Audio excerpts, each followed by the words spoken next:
राष्ट्रोन्नति के पथ पर नित्य प्रेरणा। एक दिन, एक पृष्ठ, एक विचार।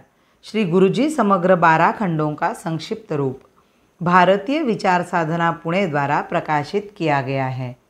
मैं डॉक्टर श्रीमती स्वाति सदानंद गोडबोले इन विचारों के एक पृष्ठ को प्रतिदिन वाचन के माध्यम से आप तक पहुंचाने का प्रयास कर रही हूं।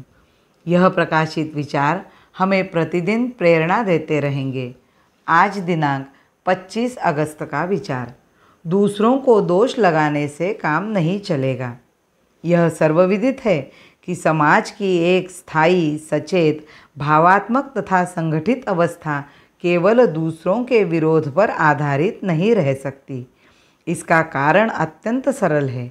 वे आंदोलन जो बाह्य परिस्थितियों की प्रतिक्रिया स्वरूप प्रारंभ होते हैं, उसी समय छिन्न भिन्न हो जाते हैं।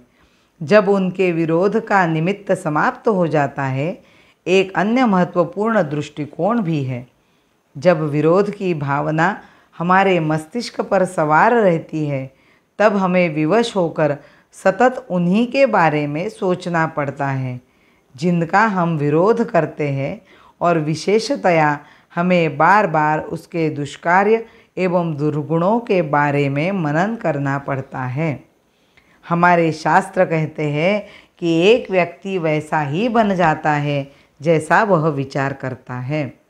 निरंतर विचार प्रक्रियाएं ही व्यक्ति को ढालती है। इसलिए अंग्रेजों अथवा मुसलमानों के प्रति घृणा के आधार पर अपने समाज की पुनर्रचना का प्रयास करना विघटन एवं विनाश को निमंत्रण देना होगा, क्योंकि इस प्रकार उनके क्रूर अपराधों का निरंतर स्मरण हमारे मस्तिष्कों को दूषित कर देगा।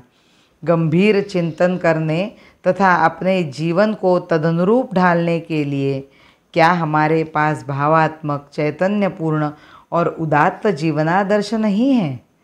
क्यों हम अपने हृदयों में एक कुटिल आक्रामक को चिंतन बिंदु के रूप में स्थापित करते हैं? इस तथ्य को स्पष्ट करने वाला एक प्रसंग है जो गोहत्या विरोधी आंदोलन के दिनों में मेरे सामने आया। मैं एक अतीव प्रसिद्धि प्राप्त एवं विद्वान हिंदू नेता से मिला, जो अपनी धधकती देशभक्ति के लिए सुपरिचित है।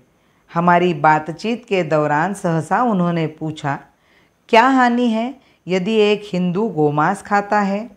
मैं उन सज्जन, जिनके प्रति मेरे हृदय में बहुत सम्मान है, से ये शब्द सुनकर सन्नसा रह गया।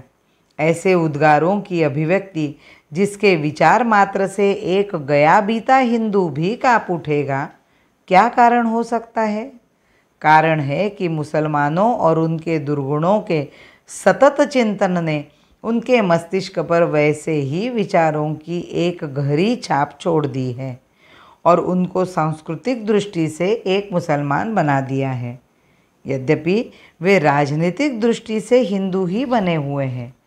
यह सत्य है कि यदा कदा हमारे संघ कार्यकर्ता भी अंग्रेजों तथा मुसलमानों से संबंधित घटनाओं का उल्लेख करते हैं, परंतु वह केवल उस दिशा की ओर ध्यान आकर्षित करने के लिए ही होता है जो हम इतिहास से प्राप्त करते हैं।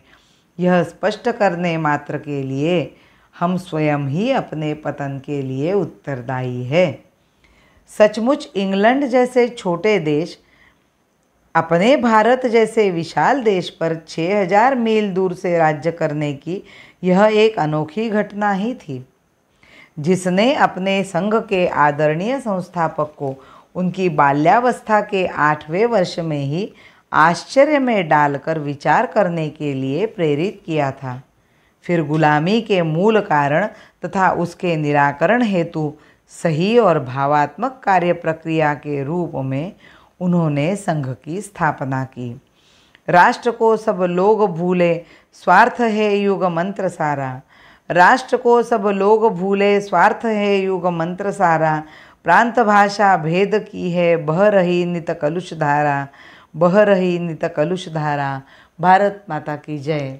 वंदे मातरम।